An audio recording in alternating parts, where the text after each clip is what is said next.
Hello दोस्तों, नमस्कार। एक बार फिर से स्वागत है आपके अपने यूट्यूब चैनल देव जी के ट्रिक्स में। तो दोस्तों, यहाँ पर डेली जो कि दे सकते हैं सुबह 11 बजे आपके पेड एग्जाम का मॉडल पेपर सॉल्व कराया जाता है। और ये मॉडल पेपर आप दे सकते हैं जिसमें से अपडेटेड आपके होते हैं करंट अफेयर, साथ में स्टैटिक जीके भी होता है ना। और इसके बाद स्टैटिक जीके जो आपकी थ्योरी है वो महत्वपूर्ण है, इसलिए वीडियो को लास्ट तक देखा करें, क्योंकि जो आपके सिलेबस में स्टैटिक जीके की थ्योरी है वो हम इसी वीडियो के अंत में लास्ट में आपको ऐड कर देते हैं, तो उसको आप लोग जरूर देखा करें, ठीक है।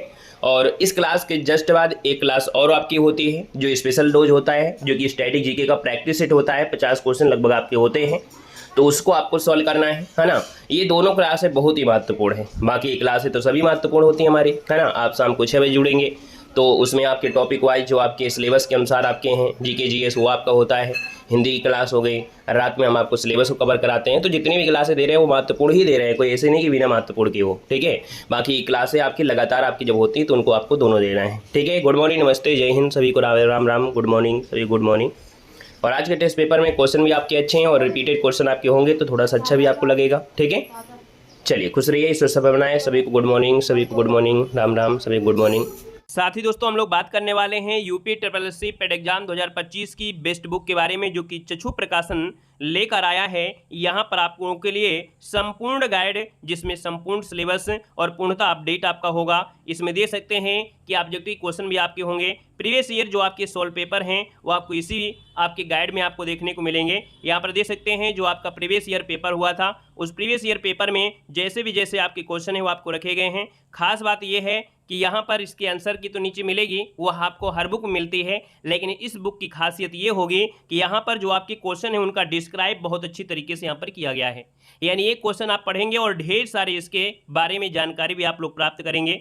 यहाँ पर देख सकते हैं कि आपकी इसकी जो गाइड है, इस गाइड में जो आपकी थ्योरी दी गई है वो बिल्कुल आपके पॉइंट टू पॉइंट आपको सिलेक्टेड दिए गए हैं। आप देख सकते हैं कि यहाँ पर जो हाईलाइट करना है वो भी यहाँ पर आपसे दिया गया है। कहाँ क्या घटना घटित हुई उसको हाईलाइट भी किया गया है। जहाँ पर स्ट्रक्चर की जरूरत है वहाँ पर स्ट्रक्चर भी यहाँ पर दिया गया है ना। और यहाँ पर देख सकते हैं जो यूपी SSC द्वारा आयोजित जो भी आपकी परीक्षाएं हैं उनके भी यहाँ पर ऑब्जेक्टिव क्वेश्चन यहाँ पर प्रीवियस ईयर रखे गए हैं, ताकि यूपी SSC से जो भी क्वेश्चन आपके पूछे जाते हैं वो रिपीट आपके जरूर होते हैं। यहाँ पर व्याख्या आपको हर एक चीज़ की मिलेगी। जैसे ही टॉपिक खत्म होगा उस टॉपिक से रिलेटेड जो ऑब्जेक्टिव क्वेश्चन होंगे वो आपको मिलेंगे। साथ में यहाँ पर देख सकते हैं चक्षु प्रकाशन का जो कम्बो पैक है आपका, देख सकते हैं, जिसमें से आप गाइड ले सकते हैं। गाइड के साथ साथ यहाँ पर प्रैक्टिस सेट, क्योंकि यहाँ पर पेड एग्जाम का प्रैक्टिस सेट भी इनका आपका है ना। चाहे तो दोनों बुक ले सकते हैं।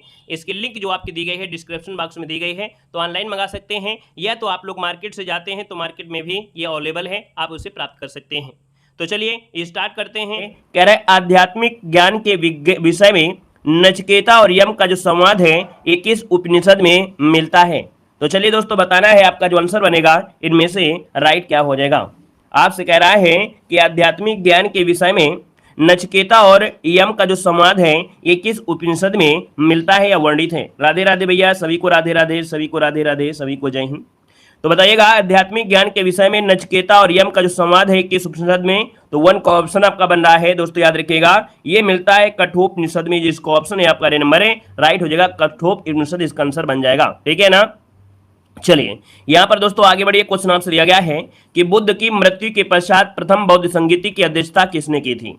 यहाँ पर जवाब देना है कि जब गौतम बुद्ध की मृत्यु हुई उसके बाद दोस्तों यहाँ पर देखिए प्रथम बौद्ध संगीति हुई थी और इसकी अध्यक्षता पूछा गया है। आपका आंसर क्या होगा। हमने आपको भैया बहुत बार पढ़ाया है, एक बार नहीं बहुत बार पढ़ाया है बौद्ध संगीतियां। अब आप कहेंगे सर यहाँ पर जो ऑप्शन आ रहा है बी नंबर बिल्कुल राइट हो जाएगा, महाकश्यप जिसका आया है बिल्कुल राइट आंसर हो जाएगा, महाकश्यप आपका आंसर है बन जाएगा। क्लियर है ना। और ये दोस्तों आपके कहाँ पर हुई थी, तो आपके राजगृह में हुई थी दोस्तों, याद रखिएगा सप्तपर्णी गुफा में हुई थी, ठीक है ना। यहाँ पर दोस्तों आगे बढ़िए। क्वेश्चन आपसे पूछा गया है कि चंद्रगुप्त मौर्य के पश्चात सिंहासन पर कौन बैठा था।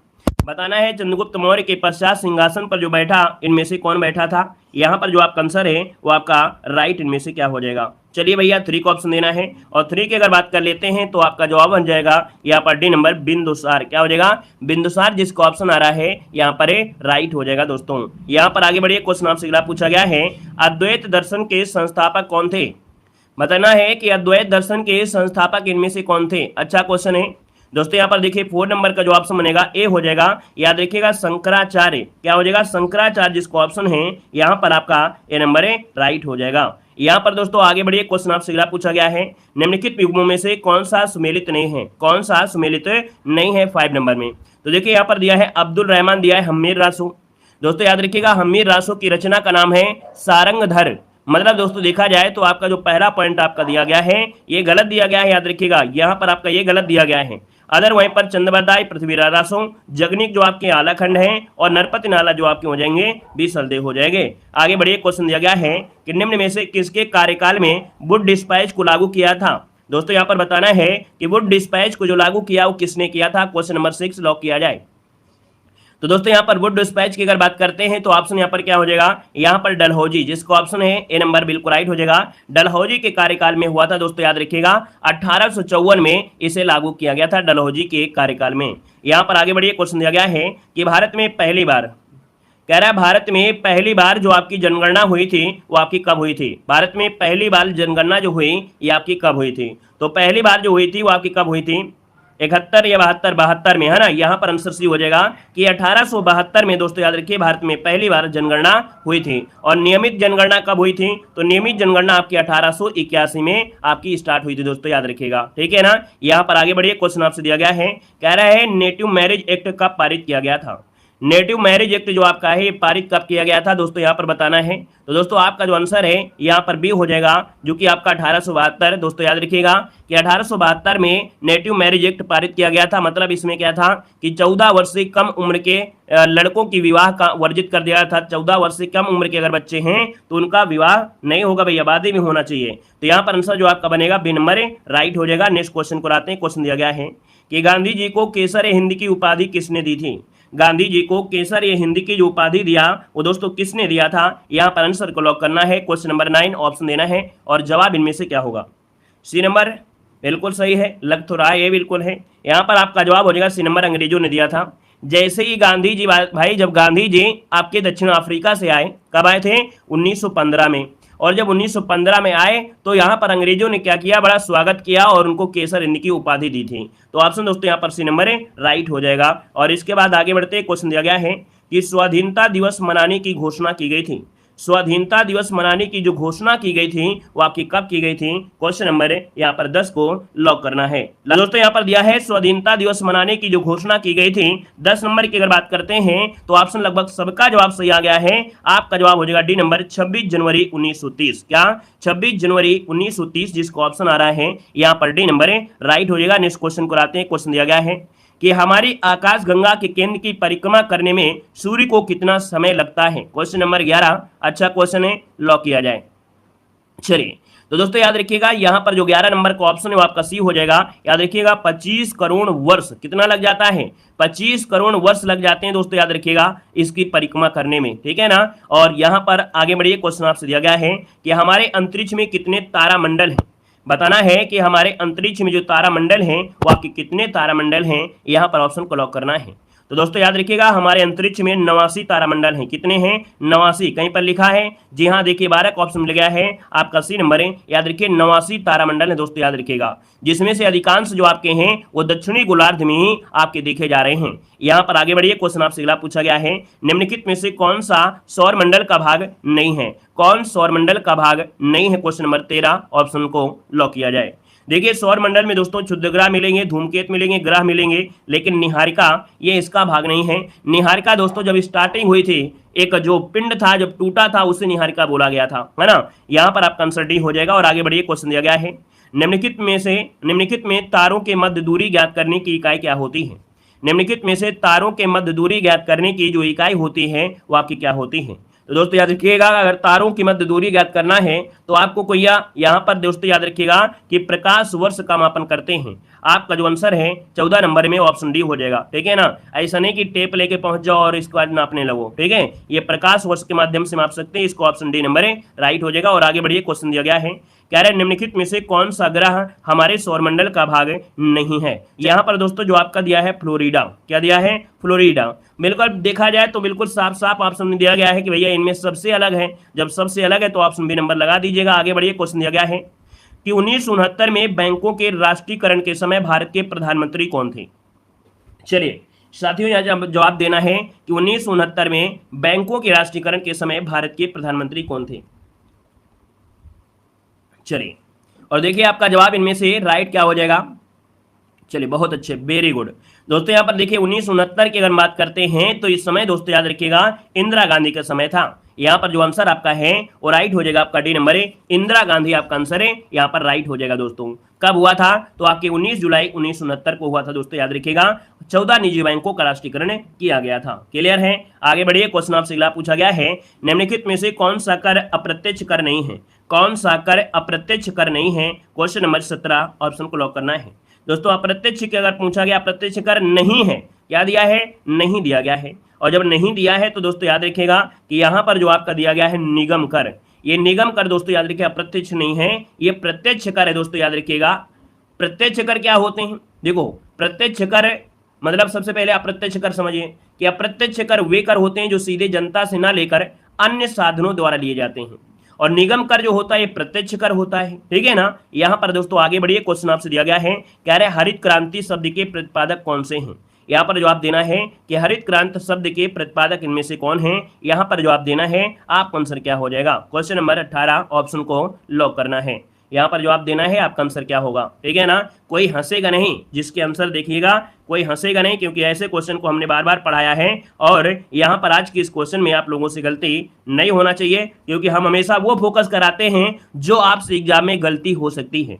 हम आपको हमेशा फोकस कराते हैं जो आपसे गलती होने के चांस होते हैं, क्योंकि क्वेश्चन को देखकर आप लोग फटाफट आंसर मार देते हैं, लेकिन गलती होने के चांस क्या होते हैं, क्वेश्चन को आप ना समझ पाना, ये होता है। चलिए, तो दोस्तों यहाँ पर देखिए 18 का ऑप्शन, यहाँ पर दोस्तों आपका बी नंबर है। याद रखिएगा यहाँ पर विलियम गॉड, क्योंकि यहाँ पर शब्द दिया है, क्या दिया है, शब्द की बात किया है। याद रखिए जब शब्द की बात करना है तो आपके विलियम गॉड हैं। अगर ये बोल देता कि भारत में हरित क्रांति तो स्वामीनाथन, और विश्व में हरित क्रांति तो डॉक्टर नॉर्मन बोरलाग, और अगर पूछ लेता कि आपका श्वेत क्रांति का संबंध तो आपकी वर्गीज कुरियन। क्लियर है ना, इन सब पर फोकस करना है और आगे बढ़ना है। क्वेश्चन दिया गया है कि हरित क्रांति शब्द के प्रतिपादक वही क्वेश्चन आपका है। यहाँ पर आगे बढ़िए, क्वेश्चन आपसे दिया गया है, कह रहे जीएसटी भारत में लागू किया गया था। जीएसटी भारत में लागू किया गया था। दोस्तों आपको आंसर देना है कि जो जीएसटी है भैया ये कब भारत में लागू किया गया। क्वेश्चन नंबर 20 ऑप्शन लॉक किया जाए। तो दोस्तों यहाँ पर देखिए 20 नंबर का जवाब यहाँ पर लगभग सबका सही है। दोस्तों याद रखिएगा 1 जुलाई, याद रखिएगा 1 जुलाई 2017 सभी ऑप्शन में मिलेगा, जहां भी जाएंगे मिलेगा, लेकिन बस डेट याद रखना 1 जुलाई या 1 अप्रैल, है ना। तो आपको कंफ्यूज कर देता है 1 जुलाई या 1 अप्रैल, क्योंकि सब कुछ कार्य होता है 1 अप्रैल से, लेकिन याद रखिए जीएसटी आपका 1 जुलाई से लागू हुआ था। यहाँ पर आगे बढ़िए, क्वेश्चन दिया गया है कि निम्नलिखित में से किस अधिनियम के फलस्वरूप वर्मा को भारत से पृथक किया गया था। जो आपका म्यांमार है दोस्तों पहले भारत का ही भाग था, लेकिन दोस्तों यहाँ पर इसे अलग किया गया था। याद रखिए इसका जो ऑप्शन बनेगा वो आपका सी हो जाएगा। गवर्नमेंट ऑफ इंडिया एक्ट जो 1935 का था, है ना, इस बेचारे 1935 एक्ट के माध्यम से ही आपके वर्मा को भारत से अलग कर दिया गया था, नहीं पहले अपने भारत का ही भाग था। ठीक है ना। यहाँ पर आगे बढ़िए, क्वेश्चन दिया गया है कि भारतीय संविधान को 26 नवंबर 1949 को किसके द्वारा अधिनियमित किया गया था। तो भैया आपको बताना है जो आपका भारतीय संविधान है ये 26 नवंबर 1949 को किसके द्वारा अधिनियमित किया गया अर्थात बनाया गया था। तो दोस्तों यहाँ पर देखिए आपका आंसर 22 नंबर में, तो आपका ये हो जाएगा दोस्तों संविधान सभा के द्वारा। क्या, संविधान सभा के द्वारा आपका आंसर है, राइट हो जाएगा। दोस्तों याद रखिएगा संविधान सभा के जो सदस्य थे उनके द्वारा यह आपका अंगीकृत किया गया था। दोस्तों याद रखिएगा। और दोस्तों देखा जाए संविधान में कुछ आपके ऐसे प्रावधान भी किए गए थे, है ना, जैसे राष्ट्रपति का निर्वाचन, नागरिकता निर्वाचन संबंधी प्रावधान, 284 सदस्यों का होना, ये सब चीजें आपको यहाँ पर देखने को मिलती हैं। ऑप्शन नहीं बनेगा। आगे बढ़िए, क्वेश्चन दिया गया है निम्नलिखित कथनों पर विचार करना है। दोस्तों 23 नंबर की अगर बात कर लेते हैं आपका आंसर क्या हो जाएगा। तो दोस्तों याद रखिएगा 23 नंबर में ऑप्शन को ध्यान देना है, फिर आपको जवाब देना है। यहाँ पर देखिए पहला पॉइंट आपसे कह रहा है कि भारत में लोकतांत्रिक राज व्यवस्था है, भारत एक संप्रभुत्व संपन्न है, भारत में लोकतांत्रिक गणराज्य है, फिर दिया है भारत एक कल्याणकारी राज्य है। मतलब दोस्तों देखा जाए यहाँ पर जो आपका आंसर आ गया है वो आपका सभी सही है ना। यहाँ पर आंसर आपका हो जाएगा डी नंबर 1 2 3 4 आपका हो जाएगा। ठीक है ना। अब आप ये मत कहिए लोकतांत्रिक शब्द गलत है, जी हाँ बिल्कुल गलत है, क्योंकि लोकतंत्र शब्द होना जरूरी होता है, लेकिन पॉलिटी में कहीं भी उठाएंगे तो ये होता है, लेकिन हम व्याकरण जब पढ़ाएंगे तब आपको जरूर बताएंगे कि नहीं ये शब्द आपका गलत दिया है। यहाँ पर आगे बढ़िए, क्वेश्चन दिया गया है निम्नलिखित में से कौन सा युग्म सुमेलित नहीं है। कौन सा युग्म सुमेलित नहीं है। 24 नंबर ऑप्शन को लॉक किया जाए। तो दोस्तों यहाँ पर देखिएगा कह रहा है अनुच्छेद 14 विधि की समझ क्षमता, अनुच्छेद 16 अवसर की समानता, और 17 दिया गया है उपाधियों का अंत। तो भैया उपाधियों का अंत तो नहीं होगा, क्योंकि उपाधियों का अंत आपका 18 में मिलेगा। तो भैया 17 है क्या? 17 में है छुआछूत वाला है, अस्पृश्यता आपका निवारण कानून आपका है। क्लियर है? आगे बढ़िए। क्वेश्चन आपसे दिया गया है कि निम्न में से भारत के वह राष्ट्रपति कौन है जो 2 बार राष्ट्रपति के पद पर रहे हैं? दोस्तों 25 नंबर में जवाब देना है। क्या जवाब इनमें से राइट हो सकता है? तो भैया 2 बार देखा जाए तो राष्ट्रपति के पद पर आपके रहे हैं, और आपका आंसर क्या होगा बताइएगा? एस राधाकृष्णन थे या डॉक्टर राजेंद्र प्रसाद थे? हम तो यहाँ पर 2 ऑप्शन को गोली मार दे रहे हैं, यहाँ पर बी नंबर और सी नंबर। बस अब आपके पास 2 ही ऑप्शन बचा रहे हैं, या तो ए होगा या तो सी होगा या तो डी होगा। अब बताइए भाई आपका जो आंसर बनेगा इनमें क्या होगा? कह रहा है राष्ट्रपति 2 बार रहे हैं। अब आप बताइए कि क्या हो जाएगा। अगर आपने ध्यान नहीं दिया तो भैया क्वेश्चन तो गड़बड़ी हो सकती है। चलिए अब दोस्तों यहाँ पर जिसका आ रहा है ए नंबर और किसी का आ रहा है डी नंबर, तो भैया देखिए हम जानते थे इसमें काफी लोग यहाँ पर गलती करेंगे, है ना। याद रखिएगा कि यहाँ पर जो आपके एस राधाकृष्णन थे ये भैया 2 बार क्या रहे हैं? उपराष्ट्रपति रहे हैं। क्या? ये उपराष्ट्रपति रहे हैं। याद रखिए उपराष्ट्रपति रहे हैं, लेकिन आपसे पूछा गया है राष्ट्रपति, तो ये है डॉक्टर राजेंद्र प्रसाद। तो इसका जो आंसर लगाना है वो आपको डी नंबर राइट करना है। बिहार के लाल doctor Rajendra Prasad, option D number right हो जाएगा। यहाँ पर आगे बढ़िए। क्वेश्चन आपसे अगला पूछा गया है पेस मेकर का संबंध किससे होता है? दोस्तों पेस मेकर का संबंध जो होता है वो किससे होता है? आप कहेंगे सर पेस मेकर की अगर हम बात कर लेते हैं 26 नंबर में, तो आपका आंसर क्या होगा? चलिए 26 नंबर जल्दी से बताइए। पेस मेकर से क्या किया जाता है? पेस मेकर से होता है हृदय से, अर्थात ये जो आंसर होगा वो आपका हृदय से आपका इसका संबंध है। पेस मेकर से क्या होता है? हृदय की धड़कनों का नियंत्रित किया जाता है। दोस्तों याद रखिएगा। और आजकल मेडिकल कॉलेज में कृत्रिम पेस मेकर का भी उपयोग किया जा रहा है। यहाँ पर दोस्तों आगे बढ़िए। क्वेश्चन दिया गया है कि अस्थियों की संधियों पर यूरिक अम्ल जमा हो जाने से कौन सा रोग हो जाता है? तो दोस्तों यहाँ पर देख सकते हैं आपका आंसर जो बनेगा राइट क्या हो जाएगा कि जो आपकी हड्डियां होती हैं और हड्डियां जहां जहां से फोल्ड हो जाती हैं वहां पर यूरिक अम्ल जमा हो जाता है, और जब यूरिक अम्ल जमा हो जाता है तो बॉडी में दर्द भी होता है। बूढ़े बुजुर्ग आपके देखें कभी ध्यान करना, जब उठते हैं ना तो जैसे चुर चुर आवाज नहीं आती वैसे आती है उनकी बॉडी से, ठीक है ना। तो दोस्तों यहाँ पर दोस्तों आपका आंसर क्या होगा 27 नंबर में? वो ऑप्शन राइट हो जाएगा भैया बी नंबर है। याद रखिए गठिया रोग कहते हैं। क्या बोलते देते हैं? गठिया रोग हो गया है। उठेंगे तो रोएंगे, बैठेंगे तो रोएंगे, है ना, कहते हैं ना। तो भैया ये ऑप्शन आपका बी नंबर है राइट हो जाएगा, ठीक है ना। लिगामेंट भी कम हो जाता है थोड़ा बहुत। चलिए आगे बढ़िए। क्वेश्चन दिया गया है कि दूध को दही में स्कंदित करने वाला एंजाइम कौन सा है? दूध को दही में अगर परिवर्तन किया जाए तो दोस्तों यहाँ पर देखिए ऑप्शन क्या हो जाएगा। तो भैया जो छोटे बच्चे होते हैं दूध पीते हैं और पलटी कर देते हैं, तो भैया वो आपका एंजाइम होता है रेनिन। क्या होता है? रेनिन। रेनिन जो कोई ऑप्शन है आपका बी नंबर राइट हो जाएगा। वहीं पर दोस्तों जो आपका पेप्सिन होता है, तो पेप्सिन में क्या होता है? प्रोटीन का पाचन होता है। क्या? प्रोटीन का पाचन होता है, जो कि ऑप्शन बनेगा यहाँ पर आपका बी नंबर जो पूछा गया है उसका आंसर बन जाएगा, ठीक है ना। आगे बढ़िए। क्वेश्चन दिया गया है कि ज्वालामुखी से निकलने वाली गैस कौन सी है? ज्वालामुखी से निकलने वाली गैस कौन सी है? दोस्तों याद रखिएगा ज्वालामुखी से सबसे ज्यादा जलवाष्प निकलती है। क्या? जलवाष्प निकलती है। फिर CO2, SO2, H2S, N2, helium, carbon monoxide, H2, ये सब से निकलती हैं। तो दोस्तों यहाँ पर देखिए आपका जो आंसर है 29 नंबर में वो आपका कौन सा ऑप्शन बेस्ट है? यहाँ पर ये सभी ऑप्शन डी नंबर राइट हो जाएगा। यहाँ पर आगे बढ़िए। क्वेश्चन दिया गया है कि ध्वनि का संचरण किस माध्यम में सबसे अधिक होता है? ध्वनि का संचरण किस माध्यम में सबसे अधिक होता है? दोस्तों 30 नंबर में तो आप कहेंगे हमने बताया था सबसे पहले ठोस, फिर द्रव, फिर गैस। लेकिन याद रखिएगा क्वेश्चन पूछेगा निर्वात में, तो दोस्तों निर्वात में ध्वनि का संचरण नहीं होता है। इतने प्यार से आपको समझाया है कि आप लोगों को गलतियां कभी हो नहीं सकती हैं। यहाँ पर आगे बढ़िए। क्वेश्चन दिया गया है कि वाक्यांश के लिए एक शब्द आपका इनमें से क्या होगा? कह रहा है पश्चिम और उत्तर मध्य की जो दिशा होती है उसे क्या कहते हैं? तो दोस्तों यहाँ पर हिंदी में हमने आपको पढ़ाया है। अगर आपने हिंदी की क्लास नहीं लेते हैं तो हिंदी की क्लास लेना शुरू कर दीजिएगा। हम आपको यहाँ पर बना दे रहे हैं क्या? एक चार्ट जैसे बना दे रहे हैं। हम कहते हैं सर जी ये आपका पूरब है, ये पश्चिम है, ये उत्तर है और ये क्या है? दक्षिण है। अब यहाँ पर ये वाला कोण, ये वाला कोण, ये वाला कोण, ये वाला कोण, ये चारों आपके पूछे जाते हैं। तो हम कहेंगे सर जी पश्चिम और उत्तर पूछा, क्या पूछा है? पश्चिम और उत्तर। पश्चिम ये है और उत्तर ये, इसका मतलब ये वाला जो कोण पूछा गया है तो ये वाला कोण कौन सा हो जाएगा? इस कोण को कहा जाता है वायव्य कोण कहते हैं। क्या बोलते हैं? इस कोण को वायव्य कोण कहा जाता है, याद रखिएगा, है ना। अगर पूछे ईशान कोण क्या होता है तो ईशान कोण होता है उत्तर पूरब वाला। उत्तर ये है, पूरब ये है, अर्थात ये वाला जो कोण आपका बनेगा वो आपका ईशान कोण हो जाएगा। अगर पूछे दक्षिण पश्चिम वाला, अर्थात ये वाला कोण, तो ये वाला कोण कौन होता है? नैऋत्य होता है। ये कोण आपका हो जाएगा कौन सा? सा, ये वाला, और जो बचा कुचा है उसको आप लगा दीजिएगा यहाँ पर, ठीक है ना, जो कौन सा बच्चा आ रहा है, जो भी आपका आग्नेय आ रहा है, ठीक है, आग्नेय आ रहा है, तो इस प्रकार से इनको नोट कर लीजिएगा। यहाँ पर आगे बढ़िए, क्वेश्चन दिया गया है कि उड्डयन का संविच्छेद क्या होता है, उड्डयन का संविच्छेद इनमें से क्या होगा। तो भैया हमने आपको व्यंजन संधि में बताया था कि ता के बाद जब डा और ढा आए, है ना, तो वह डा में परिवर्तित हो जाता है, अर्थात उत्धन डयन उड्डयन। ऑप्शन लगभग सबका सही है और आपका आंसर यहाँ पर हो जाएगा ए नंबर बन जाएगा। यहाँ पर आगे बढ़िए, क्वेश्चन दिया गया है कि निम्नलिखित शब्दों में से दिए गए श्रुति सम युग्म का अर्थ इनमें से क्या होता है। तो दोस्तों यहाँ पर देखियो समश्रुति, है ना, निर्जर और निर्झर। दोस्तों यहाँ पर देखा जाए कि जहां निर्जर का मतलब अर्थ है कभी बूढ़ा ना होने वाला, है ना, अर्थात देवता, वहीं पर निर्झर का अर्थ होता है झरना। आपका जो आंसर 58 नंबर में वो ऑप्शन सी हो जाएगा, याद रखिएगा सी हो जाएगा, देवता और झरना, है ना। याद रखिए निर्जर मतलब कहा जाता है जो कभी बूढ़ा नहीं होता है, अर्थात हम देवताओं की बात कर देंगे, वहीं पर निर्जर मतलब होता है झरना होता है। यहाँ पर आगे बढ़िए, क्वेश्चन आपसे अगला पूछा गया है, यहाँ पर दिया गया है आत्मजयी के रचयिता कौन है। चलिए बताइएगा आत्मजयी के रचयिता कौन है। आत्मजयी के रचयिता की अगर हम बात कर देते हैं तो ऑप्शन इनमें से राइट क्या हो जाएगा साथियों। यहाँ पर आंसर को लॉक करना है और फटाफट जवाब देना है।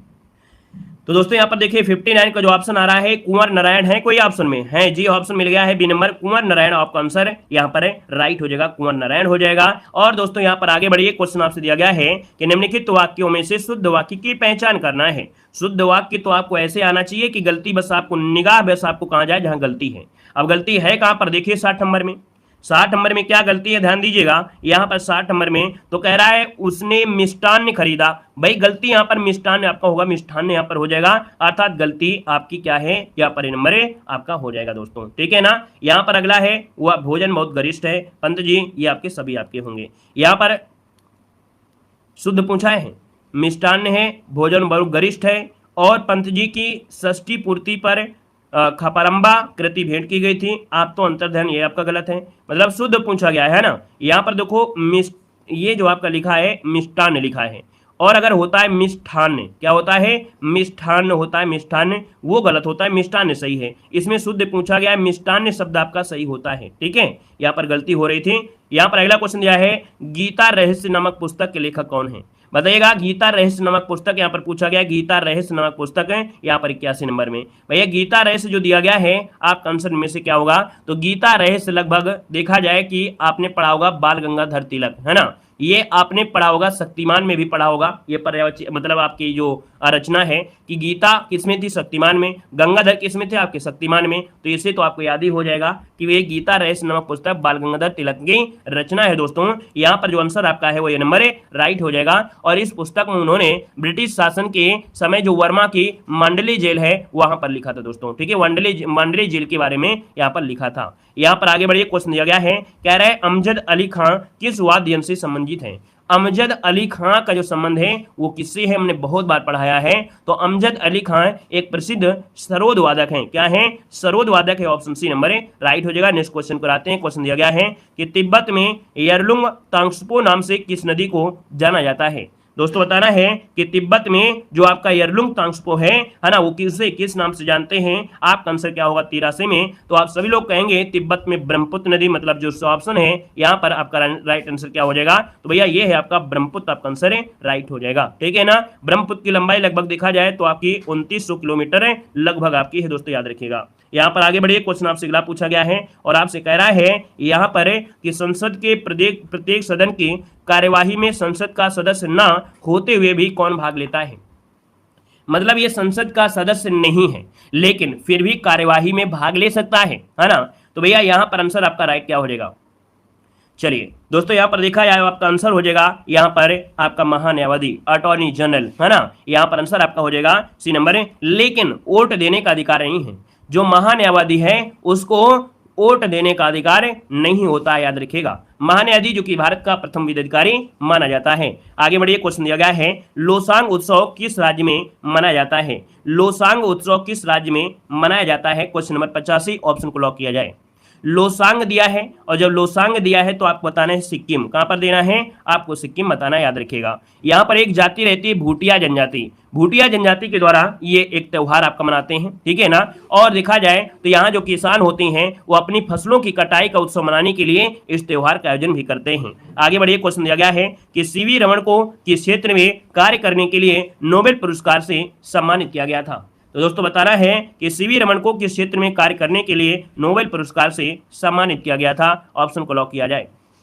चलिए, तो दोस्तों इन्होंने भौतिक में एक नोबेल पुरस्कार प्राप्त किया था, है ना। यहाँ पर रमन इफेक्ट के लिए, अर्थात इसीलिए रमन प्रभाव के नाम से भी जानते हैं। लगभग 86 का ऑप्शन अब तक सभी का आ गया है। ऑप्शन आपका हो जाएगा बी नंबर है, याद रखिएगा, प्रकाश का प्रकीर्णन अर्थात रमन प्रभाव, ठीक है ना। यहाँ पर दोस्तों आगे बढ़िए, क्वेश्चन दिया गया है कि विश्व का एकमात्र तैरता हुआ राष्ट्रीय उद्यान कहाँ स्थित है? बताइएगा कि विश्व का एकमात्र तैरता हुआ राष्ट्रीय उद्यान जो आपका है इनमें से वो कौन सा हो जाएगा? जल्दी से बताना है, आपका आंसर यहाँ पर क्या हो जाएगा? फास्ट आंसर आना चाहिए भाई। बिल्कुल सही है आपका मणिपुर। दोस्तों याद रखिएगा, मणिपुर में एक तैरता हुआ राष्ट्रीय उद्यान है ना। वहां पर एक झील है, लोकटक झील, है ना, जो कि बहुत ही सुंदर दृश्य आपका है यहाँ पर। और दोस्तों यहाँ पर इसी में आपके है आपका केबुल लामजाओ, केबुल लामजाओ जो कि आपका इसी में है, ठीक है। यहाँ पर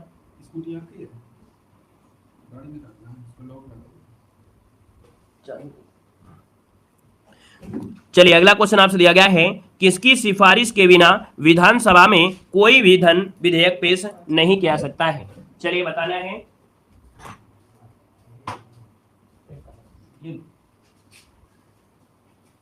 चलिए, कह रहा आपसे कि किसकी सिफारिश के बिना विधानसभा में कोई भी धन विधेयक पेश नहीं किया सकता है? 88 को ऑप्शन देना है। और 88 की अगर बात करते हैं तो दोस्तों यहां पर आपका आंसर क्या होगा? क्वेश्चन में थोड़ा सा परिवर्तन है। कह रहा है किसकी सिफारिश के बिना विधानसभा में कोई भी धन विधेयक पेश नहीं किया सकता है। चलिए भाई, 88 नंबर का आपको समय मिल गया था, अब जवाब आपको देना है, क्या आंसर हो सकता है। चलिए, 88 का ऑप्शन आ रहा है, कह रहे विधानसभा अध्यक्ष।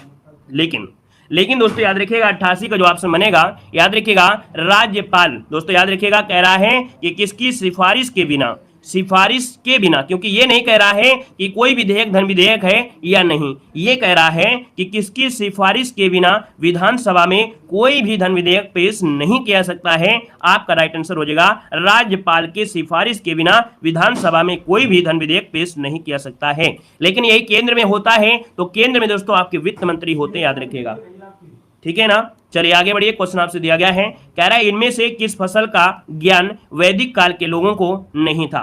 यहाँ पर जवाब देना है 89 नंबर में। आपसे कह रहा है इनमें से किस फसल का ज्ञान वैदिक काल के लोगों को नहीं था? आंसर क्या हो जाएगा?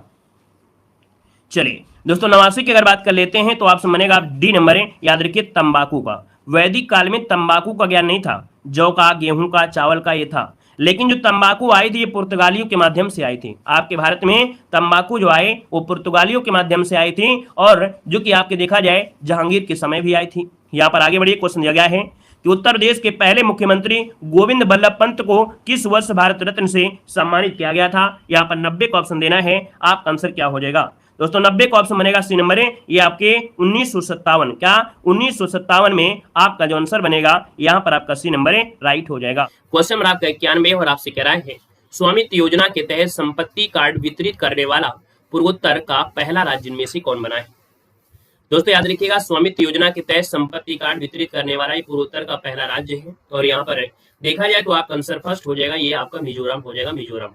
आगे बढ़ते हैं, क्वेश्चन आपसे अगला पूछा गया है, आपसे यहाँ पर दिया गया है 92 में, कह रहा है कि 55वें वर्ल्ड इकोनॉमिक्स फोरम में इसे क्रिस्टल अवार्ड से सम्मानित किया गया है।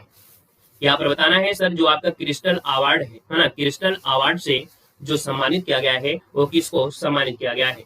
दोस्तों यहाँ पर देखा जाए तो इनमें से सभी हो जाएगा, यानी डेविड बेकहम है, डायने वान है और एरिकिन यामामोटो है, इन सभी को दिया गया है जो क्रिस्टल अवार्ड से सम्मानित किया गया है। क्वेश्चन नंबर आपका दिया है 73 और आपसे कह रहा है कि 27वीं अंतर्राष्ट्रीय ग्लास कांग्रेस 2025 का जो आयोजन है ये कहाँ पर किया गया है? दोस्तों याद रखिएगा, इसका जो आयोजन हुआ है आपके भारत में हुआ है ना। भारत में कहाँ पर? तो आपकी कोलकाता में हुआ है, और ये देखा जाए तो आपकी कब हुआ था? तो आपके 20 से लेके 24 जनवरी के बीच यहाँ पर हुआ था, याद रखिएगा। आगे बढ़ते हैं, क्वेश्चन नंबर आपका 94 और आपसे कह रहा है कि OECD डील से बाहर होने की घोषणा किस देश ने किया है? 94 की बात करते हैं तो दोस्तों याद रखिएगा, ये है आपका है यूएसए, यानी संयुक्त राज्य अमेरिका जो आपका है वो वैश्विक कारपोरेट कर समझौते से बाहर निकलने की घोषणा किया है। किसे? वैश्विक कारपोरेट कर जो आपका है उससे बाहर निकलने की घोषणा किया है। तो इसका जो आपका आंसर है वो आपका डी राइट हो जाएगा। क्वेश्चन नंबर आपका 95 और आपसे कह रहा है कि मान्यता प्राप्त वेटलैंड शहरों की सूची में शामिल होने वाला पहला भारतीय शहर इनमें से कौन बना है? तो दोस्तों ये वेटलैंड शहरों की सूची में ये जो शामिल हुआ है भारतीय का पहला भारतीय शहर है, और इस भारतीय शहर का नाम क्या है? तो याद रखिएगा, इसका पहला आपका उदयपुर है और यहाँ पर आपका इंदौर है, यानी कि ऑप्शन नंबर आपका डी हो जाएगा। ए और बी आपका आंसर राइट हो जाएगा दोस्तों, याद रखिएगा। क्वेश्चन नंबर आपके 96 के आते हैं और आपसे कह रहा है कि 26 जनवरी 2025 को कौन सा गणतंत्र दिवस मनाया गया था? यहाँ पर 96 की बात करते हैं तो दोस्तों याद रखिएगा कि 26 जनवरी 2025 को कौन सा गणतंत्र दिवस मनाया गया? तो ऑप्शन सी हो जाएगा, 76वां गणतंत्र दिवस मनाया गया। ऑप्शन नंबर आपका सी यहाँ पर राइट हो जाएगा। आते हैं क्वेश्चन नंबर आपके 97 को, और आपसे कह रहा है कि मरणोपरांत पद्म विभूषण पुरस्कार से किसे सम्मानित किया गया है? देख सकते हैं मरणोपरांत यहाँ पर जो वासुदेव नायर है ना, वासुदेवन नायर, ओसाकू सुजुकी और आपके शारदा सिन्हा है, यानी कि यहाँ पर जो ऑप्शन है वो आपका डी नंबर है, इनमें से राइट हो जाएगा दोस्तों, याद रखिएगा। ठीक है ना। आगे बढ़ते हैं, क्वेश्चन नंबर आपका 98 है और आपसे कह रहा है कि ऑस्ट्रेलियन ओपन में पुरुष एकल का खिताब किस खिलाड़ी ने जीता है? चलिए, ऑस्ट्रेलियन ओपन में पुरुष एकल का खिताब जो जीता है वो किस खिलाड़ी ने जीता है? तो दोस्तों यहाँ पर इनका नाम क्या है? तो इनका नाम है जैनिक सिनर। जैनिक सिनर है दोस्तों, ये आपके कहाँ के हैं? इटली के हैं। कहाँ के हैं? तो आपकी इटली के हैं। तो आपका जो आंसर बनेगा वो बी नंबर है, राइट हो जाएगा। आगे बढ़ते हैं, क्वेश्चन नंबर आपका 99 और आपसे कह रहा है बीएसएफ ने ऑपरेशन सर्द हवा का जो आयोजन किया है वो आपके कहाँ पर किया है?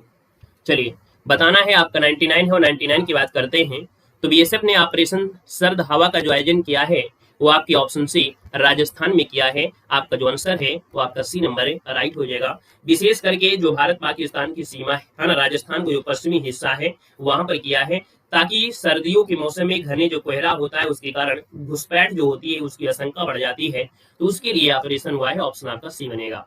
क्वेश्चन नंबर आपके 100 को आते हैं और आपसे कह रहा है कि समान नागरिक संहिता लागू करने वाला पहला राज्य इनमें से कौन सा है?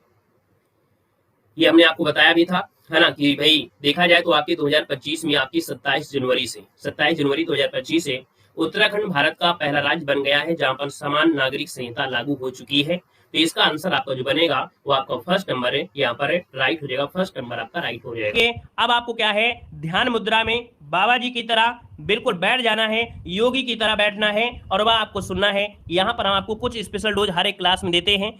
स्पेशल तरीके से हम आपको डेली मॉडल पेपर में कुछ न कुछ ऐड कर देते हैं जिससे आपको बार बार वो चीज दिखाई पड़ जाए और आप स्पेशल भी पढ़िए और यहाँ भी पढ़िए। देखो दिया गया है, क्या कह रहा है भैया, प्रमुख खेल और खिलाड़ियों की संख्या। यहाँ पर कह रहा है बेसबॉल।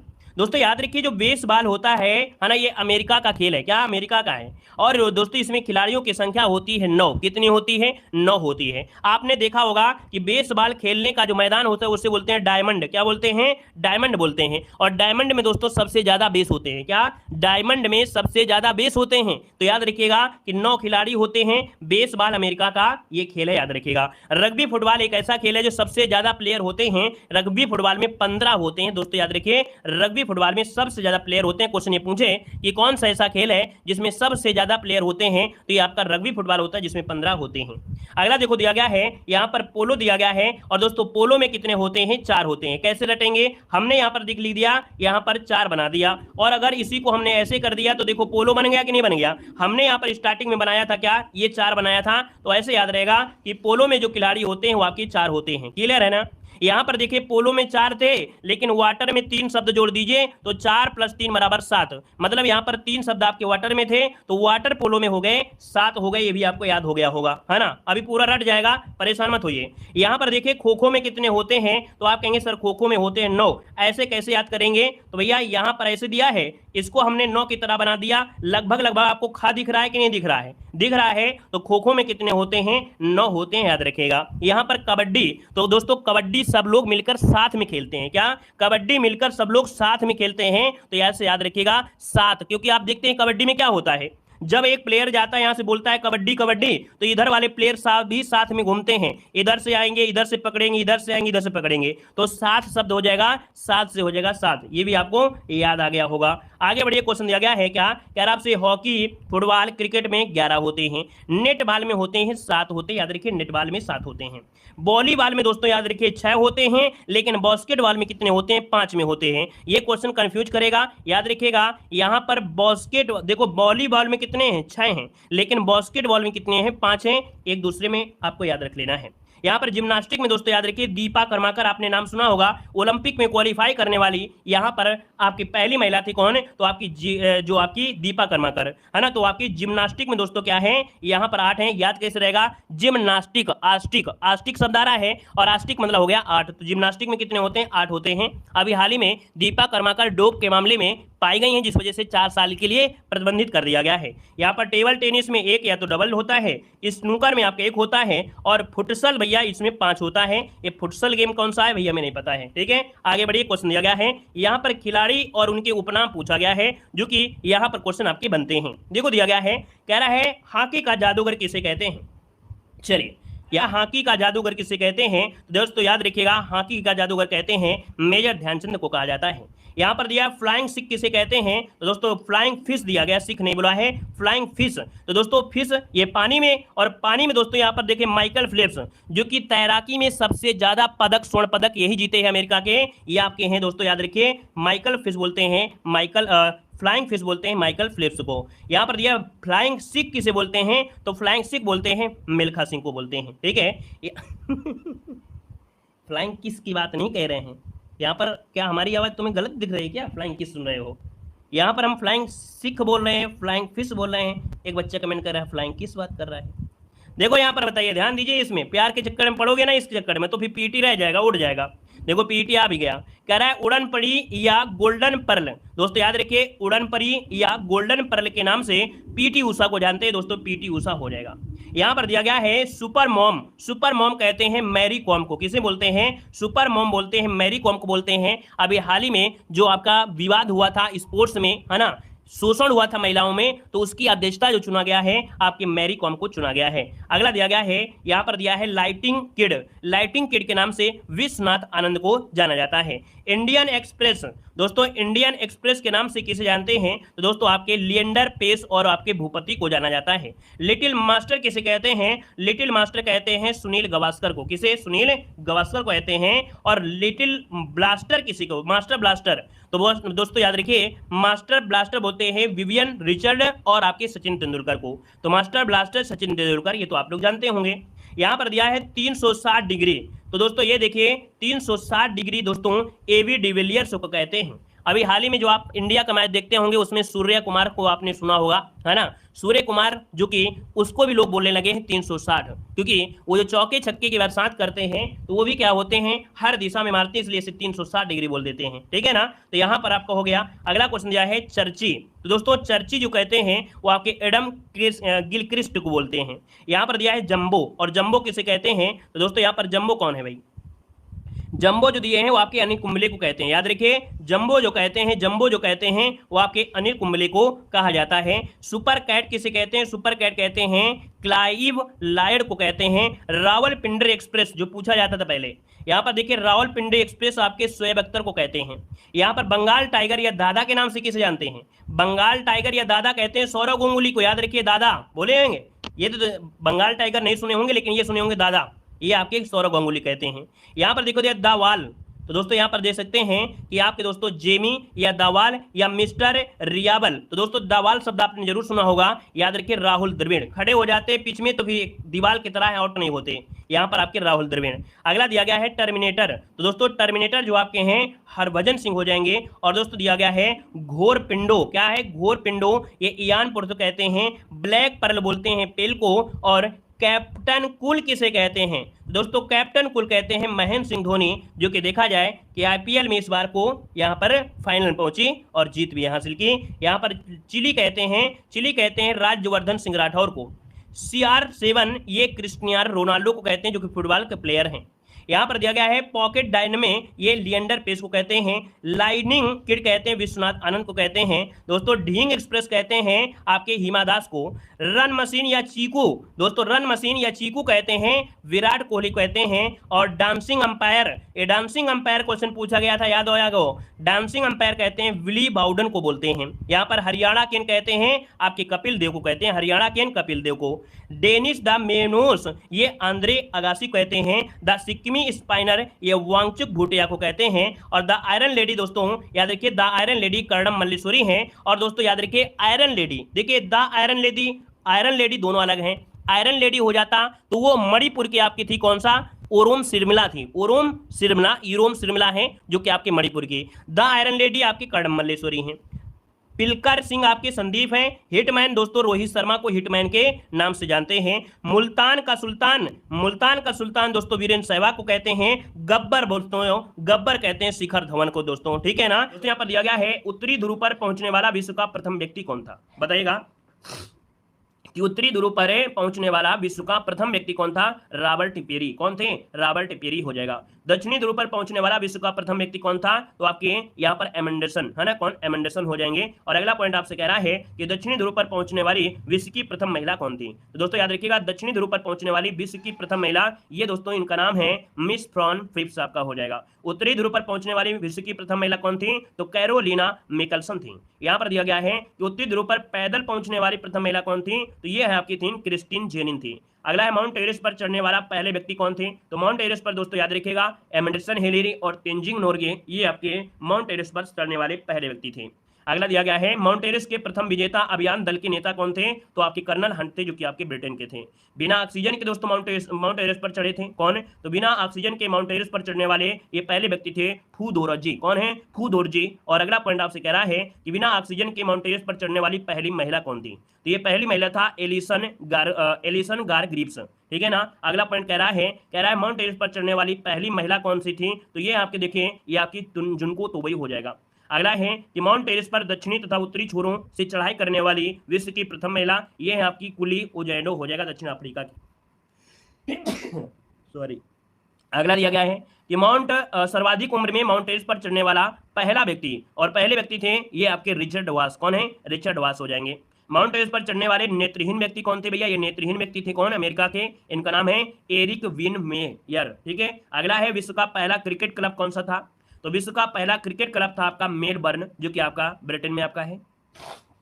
और अगला आपसे दिया गया है कि विश्व में कौन सा व्यक्ति गुटनिरपेक्षता शब्द के प्रथम प्रयोग करता है, अर्थात जो गुटनिरपेक्ष शब्द था ये वीके कृष्ण मेनन के द्वारा प्रयोग किया गया था।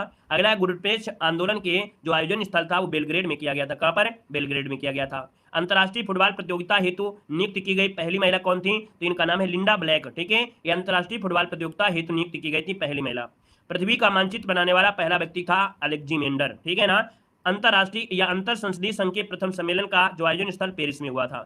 विश्व में पहली बार परमाणु बम जो गिराया गया था आपके हिरोशिमा में, और इसके बाद फिर नागासाकी में गिराया गया था। अगला है विश्व में समुद्री नौकाओं का निर्माण करने वाला पहला देश कौन है, तो ये भैया आपका नीदरलैंड है। विश्व में वायुयान से अपनी पहली उड़ान भरने वाले व्यक्ति थे कौन, राइट बंद, कौन है, राइट बंद हो जाएगा। विश्व में इंग्लिश चैनल पार करने वाला प्रथम वायुयान चालक इनमें से कौन था, तो वायुयान चालक था आपका लुई ब्रेलियो जो कि फ्रांस का है। जेट वायुयान की प्रथम प्रायोगिक उड़ान भरने वाला ये आपका है कौन, फ्रैंक व्हिटलर हो जाएगा, फ्रैंक व्हिटलर हो जाएगा, ठीक है ना। यहाँ पर दोस्तों दिया है वायु गुब्बारे से अटलांटिक महासागर पार करने वाला, जो जरूरी है उसको हम बता दे रहे हैं, ठीक है, जो जरूरी है वो बता दे रहे हैं। गुब्बारे से अटलांटिक महासागर पार करने वाला पहला व्यक्ति था कौन है, तो रिचर्ड ब्रांसन हो जाएगा, ठीक है ना। यहाँ पर दोस्तों अगला पॉइंट आपसे कह रहा है राष्ट्रीय गान का प्रारंभ करने वाला देश कौन था, तो राष्ट्रीय गान का प्रारंभ करने वाला देश था जापान, ठीक है, जापान। यहाँ पर दिया गया है अंटार्कटिका महाद्वीप में पहुंचने वाले प्रथम महिला, ये दोस्तों मिस कैरोलिन मिकलसन थी। और अगला दिया गया है दोनों ध्रुवों पर पहुंचने वाले प्रथम व्यक्ति कौन थे, तो ये हैं डॉक्टर अल्बर्ट पी कैरी। यहाँ पर दोस्तों सर्वप्रथम संविधान का निर्माण करने वाला देश कौन सा है, तो संयुक्त राज्य अमेरिका हो जाएगा। युद्ध टैंक का निर्माण करने वाला पहला देश आपका ब्रिटेन था दोस्तों। और विश्व का प्रथम विश्वविद्यालय कौन था, तो दोस्तों विश्व का प्रथम विश्वविद्यालय ये कारूनी विश्वविद्यालय जो कि आपके मोरक्को में है, ठीक है ना। विश्व का पहला धर्म आपका हिंदू धर्म माना जाता है जो कि सनातन धर्म है। विश्व के पहले अंतर्राष्ट्रीय क्रिकेट मैच में खेलने वाले देश कौन है, तो याद रखिएगा अंतर्राष्ट्रीय मैच खेला था इंग्लैंड और ऑस्ट्रेलिया ने खेला था दोस्तों, याद रखिएगा। इंग्लैंड के दौरे पर जाने वाली पहली विदेशी क्रिकेट टीम आपकी थी ऑस्ट्रेलिया। यहाँ पर दोस्तों दिया गया है खगोल विज्ञान और गणित के प्रथम युगांतकारी विद्वान कौन थे, तो ये थे आपके आर्यभट्ट थे दोस्तों। सशस्त्र त्याग करके अहिंसा अपनाने वाला विश्व का प्रथम सम्राट था अशोक, है ना, जो आपका युद्ध हुआ था। और उस कलिंग के युद्ध के बाद दोस्तों याद रखिएगा अशोक ने सब कुछ छोड़ दिया था, है ना। अगला दिया गया है, क्या दिया गया, अगला पॉइंट कह रहा है चंद्रमा पर उतरने वाला पहला चालक युक्त अंतरिक्ष यान जिसका नाम था ईगल। क्या नाम था? ईगल था। मंगल ग्रह पर उतरने वाला पहला अंतरिक्ष यान कौन था? वाइकिंग फर्स्ट था, वाइकिंग फर्स्ट हो जाएगा। 2 बार अंतरिक्ष में जाने वाला प्रथम यात्री कौन था? तो कर्नल व्लादिमीर, यहाँ पर जो कोमरो है जो कि आपके रूस के हैं। और आगे बढ़िए, क्वेश्चन आपसे अगला पूछा गया है यहाँ पर, अगला पॉइंट चलिए, अंतरिक्ष में पर्यटन आपके कौन थे? तो डेविस टीटो हो जाएंगे, डेविस टीटो हो जाएंगे। यहाँ पर चंद्रमा पर उतरने वाला पहला चालक विहीन अंतरिक्ष आपका लूना 9 था, लूना 9। चंद्रमा पर मानव को पहुंचाने वाला पहला यान कौन था? अपोलो 2। इसको याद रखिएगा, चंद्रमा पर मानव को पहुंचाने वाला अपोलो 2 था दोस्तों, याद रखिएगा। और चंद्रमा पर मानव को भेजने वाला प्रथम देश कौन था? तो आपका संयुक्त राज्य अमेरिका हो जाएगा। चंद्रमा पर कदम रखने वाला कौन था? तो आपका नील आर्मस्ट्रांग हो जाएगा दोस्तों, याद रखिएगा। देखते हैं कि टेस्ट पेपर आपका ये कंप्लीट हुआ, जिसमें से आप देखा कि आपकी जो स्ट्रैटेजी के रही है बेहतर से बेहतर हमने लिया है, जो आपके सिलेबस में स्पोर्ट्स से क्वेश्चन पूछे जा सकते हैं। साथ में हमने करंट अफेयर भी अपडेटेड आपको लिया है ना। तो हमारे चैनल से आप जुड़ते हैं तो आपको मार्केट से ना मॉडल पेपर लेना पड़ेगा, ना किसी प्रकार की दिक्कत होगी, है ना। आपके सिलेबस में जितना है वो हम आपको पढ़ा ही रहे हैं। बाकी जो करंट अफेयर हो गया, स्ट्रैटेजी के हो गया, वो सब फोकस आपको की जा रही है, तो आपके हो गए। अगली क्लास में आ जाइए। अगली क्लास आपकी स्पेशल डोज जो आपका है, डेली क्लास होती है और बेहतरीन क्वेश्चन आपके रखे जाते हैं। 10 नंबर की जो समान जागरूकता है आपके सिलेबस में, सबसे कठिन आपकी वही मानी जाती है। हिस्ट्री पॉलिटी तो पुराना जमाना हो गया, है ना। अब जो माना जाता है कठिन से कठिन वो स्टैटिक के मानते हैं, क्योंकि आप लोगों ने करंट अफेयर पर भी फोकस कर लिया। बचा वो एक ही ऑप्शन है, वो आपके स्टैटिक के, है ना। एरिया बहुत ज़्यादा हो जाता है तो क्वेश्चन कैसे भी बन सकते हैं, इसलिए स्टैटिक की लगातार आपको क्लास लेना है। आइए जल्दी से अगली क्लास में, और इस क्लास को लाइक शेयर कर दीजिए भाई, है ना, लाइक शेयर कर दीजिए। और अगली क्लास में तब तक आप लोग चलिए तुरंत स्टार्ट कर रहे हैं, ठीक है। धन्यवाद सभी को, जय हिंद, वंदे मातरम।